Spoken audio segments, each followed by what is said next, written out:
বড় হচ্ছে যে জুলাই জাতীয় সনদ একটা হয়েছে। আপনারা জানেন জুলাই গণঅভ্যুত্থান 2024 সালে যেটা হয়েছে ওইটার উপরে নির্ভর করে ওখানে যে দাবি দেওয়া ছিল বিভিন্ন বিষয়ের উপরে একটা জুলাই জাতীয় সনদ, যেটাকে বলা হয় সংবিধান সংস্কার বাস্তবায়ন অধ্যাদেশ 2025, এবং জুলাই জাতীয় সনদে লিপিবদ্ধ সংবিধান সংস্কার সম্পর্কিত নিম্নলিখিত প্রস্তাবসমূহের প্রতি আপনি কি সম্মতি জ্ঞাপন করিতেছেন?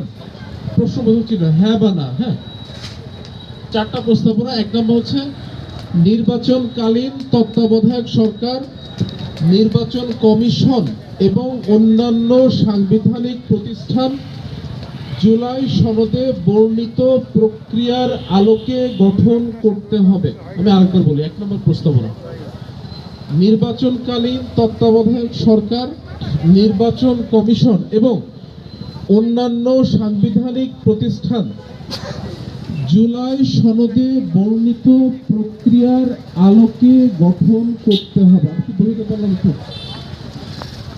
আপনি না বুঝলে বলবেন আমাকে আর কি। হ্যাঁ, আচ্ছা, এটা হচ্ছে এক নম্বর প্রস্তাবনা। দুই নম্বর প্রস্তাবনা হচ্ছে আগামী জাতীয় সংসদ হবে দুই কক্ষ বিশিষ্ট। আগামী জাতীয় সংসদ হবে দুই কক্ষ বিশিষ্ট এবং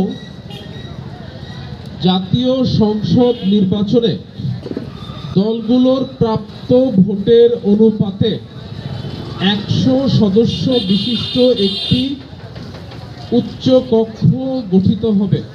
আমি কি বুঝতে পারলাম? মানে বলা হচ্ছে দুই নম্বর প্রস্তাবনা, আগামী জাতীয় সংসদ হবে দুই কক্ষ বিশিষ্ট এবং জাতীয় সংসদ নির্বাচনে দলগুলোর প্রাপ্ত ভোটের অনুপাতে 100 সদস্য বিশিষ্ট একটি উচ্চ কক্ষ গঠিত হবে এবং সংবিধান সংস্কার বা সংবিধান সংশোধন